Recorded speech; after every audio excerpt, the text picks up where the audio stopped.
गुरु प्यारी साध संगत जी, राधा स्वामी जी।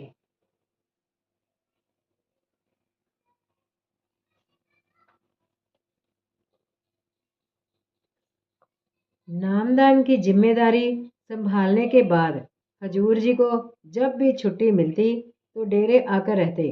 कभी कभी आप आगरा चाचा जी महाराज जी के पास भी जाते थे। वहाँ चाचा जी आपसे मिलकर बहुत प्रसन्न होते। बाबा गरीबदास जी जो चाचा जी के पास आया करते थे, आपकी बहुत इज्जत करते थे। एक बार जब हजूर जी आगरा गए तो चाचा जी आपसे मिलकर बहुत प्रसन्न हुए। एक दिन इसी खुशी में हजूर जी से फरमाया, बेटा मैं तुमसे बहुत खुश हूँ, बोलो क्या चाहते हो, जो चाहो मांग लो। हजूर जी ने उत्तर दिया, आपका दिया हुआ सब कुछ है, बस आपकी दया मेहर चाहिए और किसी चीज़ की ख्वाहिश नहीं। चाचा जी के फिर जोर देने पर हजूर जी ने अर्ज की, जब कुछ बख्शने की ही मौज है तो स्वामी जी महाराज जी का जो ग्रंथ साहिब आपके पास है बख्शिश करें।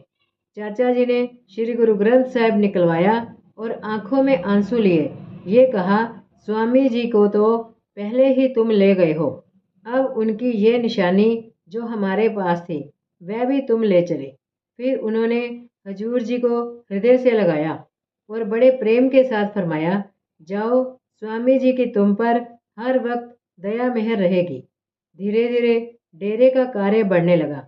संगत भी अपने सतगुरु के दर्शन के लिए व्याकुल होने लगी। इसलिए हजूर अप्रैल सन 1911 ईस्वी में अपने समय से 2 वर्ष पहले रिटायर होकर डेरे आ गए। यहाँ आते ही सत्संग, सेवा और जिज्ञासुओं से भेंट में सारा दिन व्यस्त रहने लगे। इन सब कार्यों के बाद जितना भी समय मिलता हजूर जी उसे भजन में बिताते थे। हजूर जी की खुराक शुरू से ही कम थी, डेरे आने के बाद तो और भी कम हो गई। आपके नज़दीकी सेवादार ये देखकर चिंतित होते और हजूर जी से खुराक बढ़ाने के लिए अर्ज करते। वे कहते कि इतने कम आहार पर मनुष्य तंदुरुस्त कैसे रह सकता है। इस पर हजूर जी फरमाते, नाम अमृत है, शरीर को दुर्बल नहीं होने देता। जो नाम सारी रचना के लिए खड़ा है उसके लिए एक शरीर को संभाले रखना क्या कठिन है।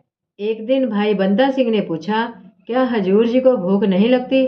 हजूर जी ने जवाब दिया, अंतर में नाम का वह आहार मिलता है कि भूख का नामो निशान भी नहीं रहता। उसने फिर पूछा, हजूर जी तो सोते भी बहुत कम हैं, क्या नींद नहीं सताती? महाराज जी ने फरमाया, खुराक और नींद आदमी जितनी चाहे बढ़ा या घटा ले, ये इसके अपने हाथ में है। जिंदा रहने के लिए बहुत कम खुराक और बहुत कम नींद की ज़रूरत है। भजन से ये दोनों अपने आप कम हो जाते हैं। एक तो हजूर जी का खाना बहुत कम था और दूसरे स्वाद की ओर कोई ध्यान नहीं देते थे। भाई बंदा सिंह कई वर्षों तक हजूर जी का खाना बनाता रहा था। एक दिन उसने बड़ी खुशी के साथ हजूर जी के लिए खीर बनाई और भोजन के साथ एक कटोरे में ले गया। हजूर जी ने खीर खा ली। जब बंता सिंह खाना खाने लगा तो पता चला कि खीर में चीनी की जगह गलती से नमक डाल दिया है। वह बहुत दुखी हुआ कि इतनी बड़ी गलती हो गई और साथ ही विचार आया कि मैं तो ये खीर एक चम्मच भी ना खा सका। और हजूर जी ने चुपचाप पूरी कटोरी खीर खा ली। दौड़ा दौड़ा हजूर जी के पास गया और माफ़ी मांगने लगा। हजूर जी ने कहा, भाई मुझे तो पता नहीं लगा, ऐसी भूलें और भी कई बार हो जाती थी। इसी प्रकार एक बार बंता सिंह ने दूध में चीनी की जगह सूजी डाल दी थी, लेकिन हजूर जी इन बातों की ना तो कभी शिकायत करते और ना नाराज होते। हजूर जी सत्संग से 2-3 घंटे पहले भोजन करना पसंद करते थे या फिर सत्संग के बाद। कई बार सत्संग के दौरों में हजूर जी कार से सत्संग के वक्त पहुंचते। थोड़ी देर आराम करके आप सत्संग में तशरीफ़ ले जाते और साथ वाले लोगों को खाना खाने का आदेश दे देते, परंतु हजूर जी खुद नहीं खाते। सत्संग समाप्त होते होते कभी शाम के 3 या 4 बज जाते। पहाड़ों के दौरों में तो आम तौर पर ऐसा होता था। सर्दी की वजह से 2 बजे दोपहर का सत्संग रखा जाता था। उन दिनों सड़कें अच्छी नहीं होती थी और कभी कभी खराब सड़क या पानी के नालों की वजह से काफ़ी देर हो जाती। हजूर जी सत्संग से 5-10 मिनट पहले पहुंचते और मोटर से उतरकर सीधे सत्संग में जा विराजते। सत्संग में 4 बज जाते। फिर लंगर में दृष्टि डालते, सत्संगियों से मिलते, किसी प्रेमी सत्संगी के अनुरोध पर उसके घर पर चरण डालते और इन सब के बाद जब अपने निवास स्थान पर आते तो शाम हो जाती थी।